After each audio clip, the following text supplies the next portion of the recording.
حضرت سیدنا فاروق اعظم رضی اللہ تعالیٰ عنہ کی زندگی کے آخری ایام میں جب آپ پر حملہ کیا گیا تو ہر وقت جسم سے خون جاری رہتا،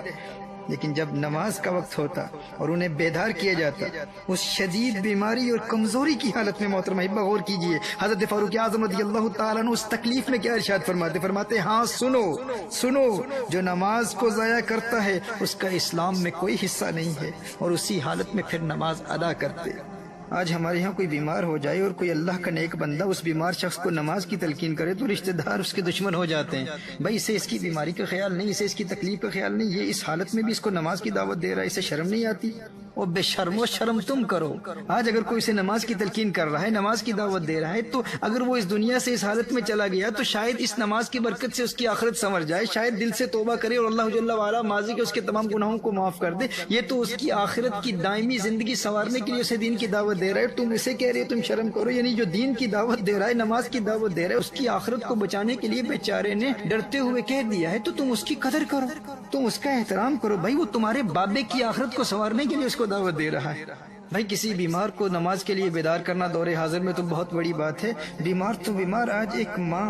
اپنے 4 سال کے بچے کو صبح کے وقت اسکول کے لیے بیدار کرنے میں کوئی تکلیف محسوس نہیں کرتی، لیکن 15-16 سال کے بچے کو فجر کے وقت جگانے کے عمل کو شدت پسندی اور ظلم سے تعبیر کرتی ہے کہ یہ ظلم ہو رہا ہے۔ بھائی یہ تھکا ہوا ہے بیچارہ، اس کی عمر ہی کیا ہے، ابھی چھوٹا بچہ ہے، لیکن وہ 4-5 سال کے ننھے بچے کو اسکول کے لیے بیدار کرنے میں کوئی تکلیف محسوس نہیں کرتا، کوئی اسے ظلم نہیں کہتا، کوئی ماں یہ نہیں کہتی کہ اس پر ظلم ہو رہا ہے، یہ کم سن بچہ ہے، کم عمر بچہ ہے، اس کو اس وقت بیدار نہ کرو، اس کو اس وقت تکلیف کیوں دے رہی ہے، کوئی نہیں کہتا۔ 4-5 سال کے ننھے بچے کا دنیاوی مستقبل سنوارنے کے لیے اسے ہر تکلیف برداشت کرنے کی تربیت دی جاتی ہے، بلکہ باپ ماں سے ناراض ہو جاتا ہے کہ تو نے اسے اسکول کے لیے کیوں نہیں جگایا، لیکن 15 سال کے بچے کے دونوں جہانوں کے مستقبل کو برباد کرتے ہوئے کسی کو شرم نہیں آتی۔ اپنی ہی اولاد کو جہنم کی آگ میں جلنے سے بچانے کی نہ باپ کو پرواہ ہوتی ہے نہ ماں کو پرواہ ہوتی ہے، لیکن میرے دوستو پتہ اس وقت چلے گا جب قیامت کے روز یہی اولاد اپنے والدین کو گریبان سے پکڑ کر جہنم کی آگ میں دھکیل رہی ہوگی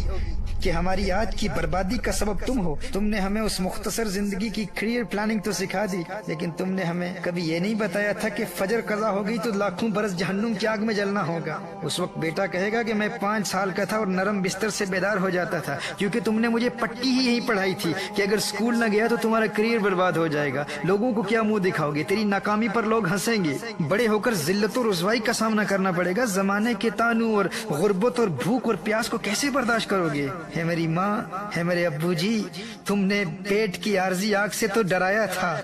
لیکن افسوس کہ اس دن کی آگ کے بارے میں تم نے ہمیں کبھی کچھ بتایا ہی نہیں۔ آج تمہاری وجہ سے میں جہنم میں جا رہا ہوں، جانے کتنے برس جہنم کی آگ میں جلوں گا، اور سب سے بڑی محرومی تو یہ ہے کہ میں خود کو نیک سمجھتا تھا، لیکن آج میرے ماتھے پر لکھا ہوا ہے کہ میں اللہ کے حق کو ضائع کرنے والا ہوں، میں اللہ کے غضب اور ناراضگی کے ساتھ مخصوص ہوں، اور آج تیرا بیٹا اللہ جل وعلا کی رحمت سے مایوس ہے۔